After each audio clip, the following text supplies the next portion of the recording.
Começamos por apresentar um caso muito típico de eczema subagudo, ou que tipo de eczema é esse, Zé Roberto? Conta aí.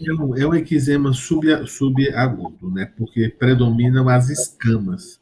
Então, quando predominam as escamas diante do quadro eritematoso, a gente chama de subagudo.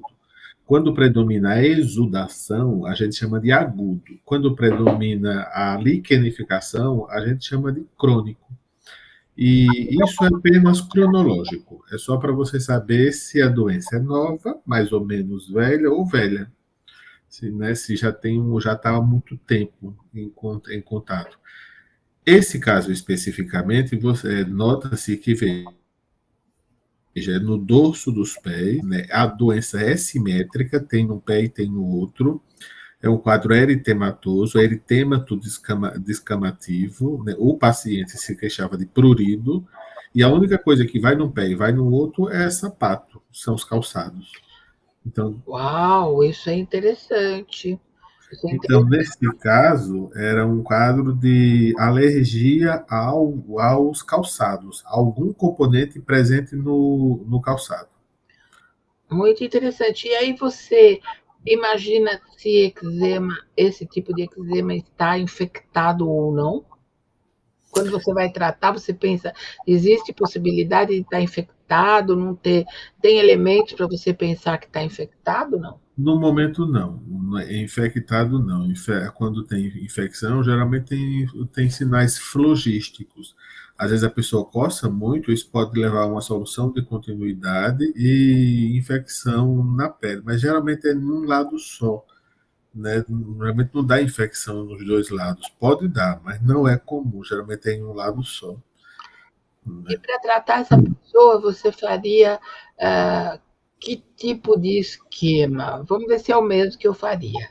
Vamos. E a gente primeiro tem que afastá-lo da causa, que é da hipótese. Então a gente suspeita que isso seja desencadeado por algum componente do sapato. Você tem que afastá-lo daquele sapato. Às vezes você não consegue, porque ele trabalha com aquele sapato, você orienta a usar uma meia grossa para evitar que a pele entre em contato com os componentes do sapato. Eu oriento a usar meião, eu passo uma pomada de cortisona, como é uma região muito grossa, eu uso o clobetasol, associado à vaselina, que é um hidratante, eu mando misturar meio a meio, passa 2 vezes ao dia. E depois que o doente melhora, a gente submete ele a um teste de contato com bateria padrão e bateria de calçados para ver qual é o produto químico presente no sapato, no calçado, que está causando alergia. Vamos falar então de como cada um faz isso. Fernanda, você tem alguma restrição ou algum comentário a fazer sobre a forma como o Zé Roberto está tratando esse eczema? Concordo. Tá. Então eu vou dizer como eu faria, tá? Eu acho assim, esse caso aqui revela bastante sobre a pessoa. Uma pessoa trabalhadora, é uma pessoa muito sujeita a um ambiente com uma contaminação razoável, até mesmo um ambiente que sugere a possibilidade de infecção, mas nós não temos aí secreção purulenta nem nada para dizer isso, mas eu preveniria a infecção.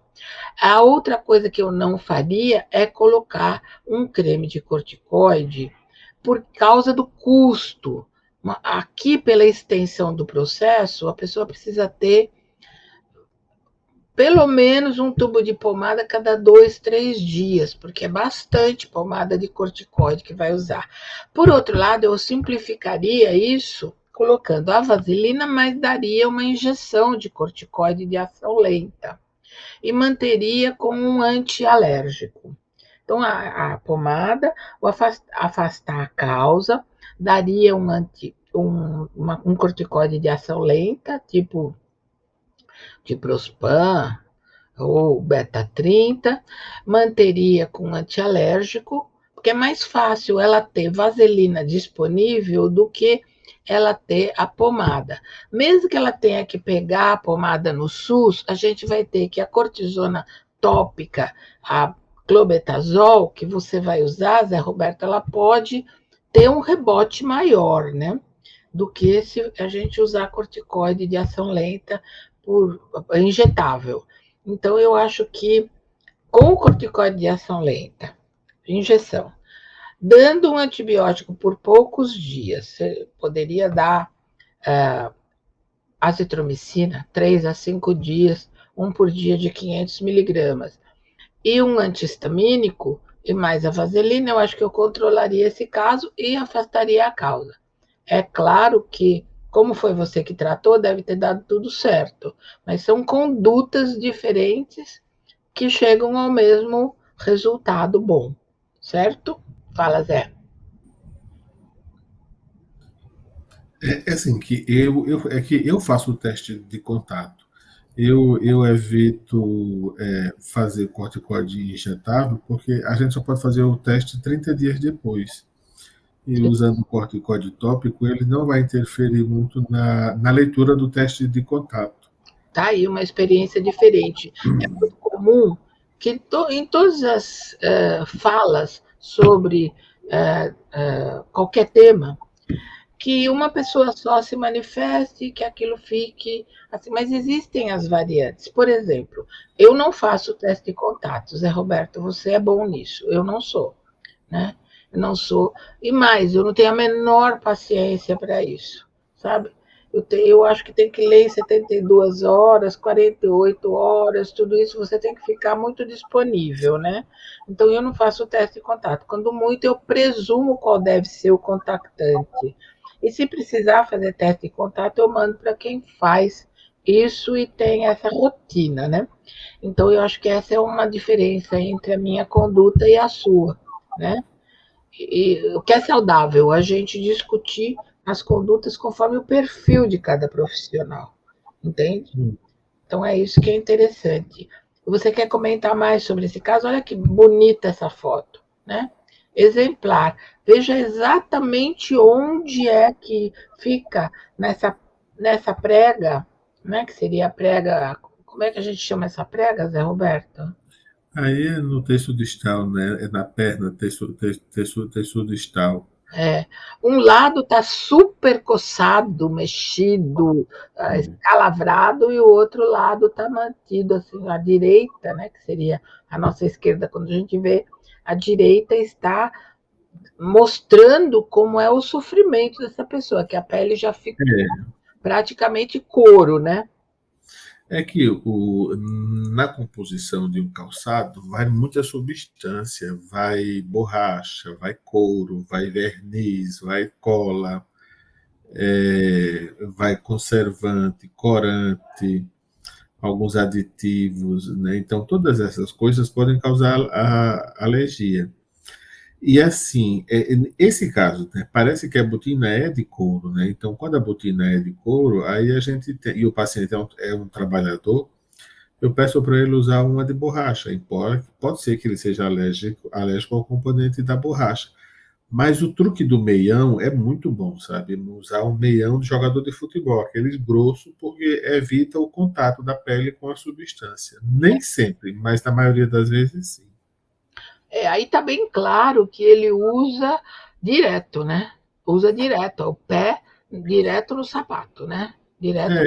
Ele é um trabalhador rural, né? Isso. E aí eu também dou um antialérgico, um antihistamínico, para ele evitar coçar, porque coçar não é boa coisa. É. E passar vaselina. Eu acho que hidratar a pele é o padrão aí, sabe? E Eu, gosto de usar vaselina. eu faria algo mais, Roberto, especialmente num lugar onde ele tem uma vivência muito rude, né? Muito, muito bruta do ambiente. Eu usaria tranquilamente uma gase embebida com ácido tricloracético para reduzir essa liquenificação, a espessura, né? As pessoas não têm prática disso, e poucos especialistas têm essa prática, e você me entende bem porque você conhece bem o assunto. Eu passaria ácido tricloracético nessas placas grossas, de tipo couro mesmo, porque retiraria esse excesso de queratina, limparia aquele local que está coçado no pé esquerdo, na perna, no pé esquerdo, nessa dobra de flexão anterior, e ficaria tudo limpo, sabe? Porque o ácido tricloracético, por exemplo, 30% aí, pode até ser um pouco mais, 50%, ele vai fazer a esterilização do local e retirar esse excesso. E isso é que é interessante, porque isso aí é um quadro de neurodermatite, né? A dermatite ficou crônica de tanto coçar, né?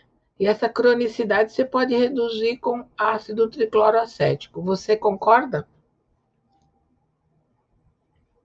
Eu já vi a senhora fazendo algumas vezes.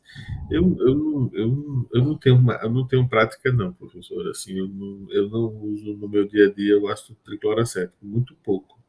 Pois é, você vê que diferença, né?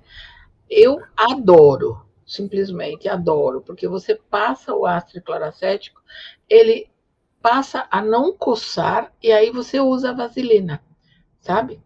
A vaselina já vai ser para criar uma barreira e ele reter mais água da pele, da própria pele, né? Seria a perda transepidérmica fica bloqueada.